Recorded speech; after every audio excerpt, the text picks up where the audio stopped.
As promised, in this lecture I'm going to talk about how to improve your chances of getting hired. The first thing you can do, particularly if you're still in school, is to practice writing something I'd want to read. In other words, rather than writing a paper for a class that just surveys what authors say about a topic, make your own argument and defend it. The number of purely academic papers I had to read as writing samples was mind-numbing. I truly didn't care which author said what about which theory of international relations, but I sure read a lot of applicant writing samples that told me. Every now and then I'd get a paper that ascended from the academic to the analytic and told me in a clear and concise fashion what its author thought and why they thought it. What a refreshing change of pace. And for bonus points, if possible, choose a topic related to an area you're interested in working. So if your dream is to be a military analyst following North Korea, find the opportunity to write a paper that assesses some aspect of North Korean security. Finally, remember to be discerning about the sources you use, citing only those that an educated and discerning reader would believe to be credible and objective. If you can accomplish all this, you'll have created a writing sample that will stand out in the best of ways. Another way to stand out is to have something extra on your resume. Usually, this translates into one or more experiences while an undergrad that make you a more attractive applicant, such as an internship at a think tank, an overseas language program in your region of interest, or maybe an honors program where you did in-depth original research and produced an analytic paper. Overseas experience is obviously always a plus, as is leadership experience in campus organizations or community groups. Many applicants also have a master's degree in a relevant field, or in rare cases a PhD. But please believe me when I say that an advanced degree absolutely is not a requirement. Similarly, relevant work experience is a great type of something extra, but is by no means required. You'll definitely improve your chances of getting hired if you take the time to do a little research and understand the job you're applying for. And I have good news for you. By taking this course, you've already checked that box. It's obviously a good idea to be familiar with the agency's mission, the role analysts play in it, and other details you can find in this course and on the agency's website. I was always amazed when I interviewed people who didn't have the slightest idea what the agency did. I had one applicant tell me that they wanted to work at the agency because they wanted to be an ambassador. I still shake my head about that one. Another closely related way to improve your chances is to have some idea of why you want the job in the first place. The first question I ask in every interview I've ever done, regardless of the position, is seemingly simple, yet it gives many people fits. Why do you want this job? One would think that if you're going to the trouble of applying, you'd be able to articulate why it would be a good fit for you. Oddly, so many applicants couldn't do this, or they answered it in an inappropriate way, such as one applicant who told me they wanted to have agency experience on their resume so that it would help their eventual senatorial campaign. I appreciated his honesty, but he clearly did not meet my hope that applicants at least consider analysis as a career rather than a temporary job, let alone as just another line on their resume. And now I'm going to give you a bonus tip.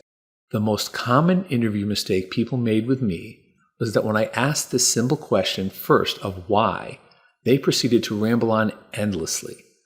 I think that what happened is applicants had lots of prepared answers to various questions socked away in their brains, and then when they heard this first question, the dam burst and all of their answers came gushing out.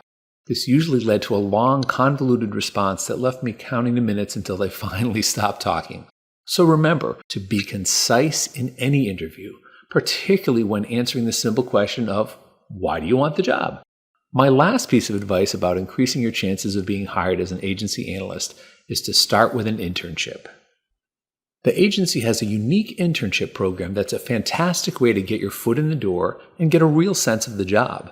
There are several aspects of this internship that make it stand out compared to a lot of other internships, particularly with the government agencies in Washington. First, you're fully cleared. You don't just get a partial clearance, you get the same clearance as full staff employees, which means that unlike so many other internships, you do real work. You're not just making copies or sitting off in a room somewhere doing busy work. You'll be put on a team, given an account to follow, and will be expected to contribute. You read the same information, go to the same meetings, and discuss issues with your teammates. You'll also usually have a chance to write. Although it's certainly an exception, I've had summer interns work on pieces for the PDB.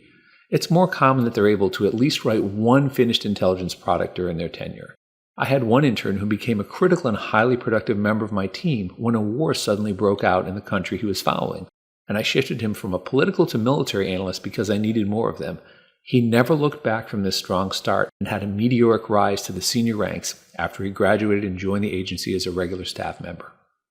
Probably the most important and distinctive aspect of the agency's analytic internship program is that the entire purpose is to position interns to be hired upon graduation.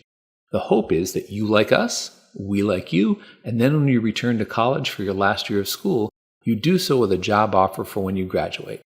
By comparison, many other agencies completely de-link their internship programs with their hiring programs.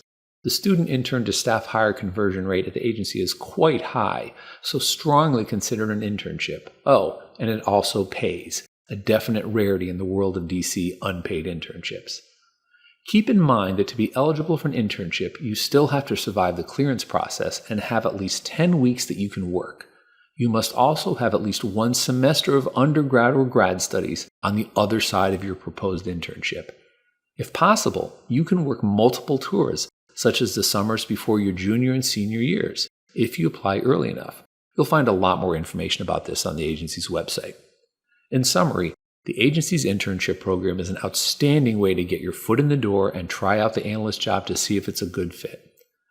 I'm going to end with one final way to improve your chances of getting hired at the agency, and that's to take Proficiency 1 courses and read our blog. Our courses are designed specifically for people like you who are thinking about careers in analysis, and they're particularly well suited for anyone pursuing a career at the agency. The majority of our instructors are former senior officers from the Directorate of Analysis who know what it takes to get hired and to succeed there, and we're creating courses to help you do both. We'll also have regular blog posts with valuable professional development tips for anyone looking to become or improve as an analyst. So please check us out. We can help improve your odds of success.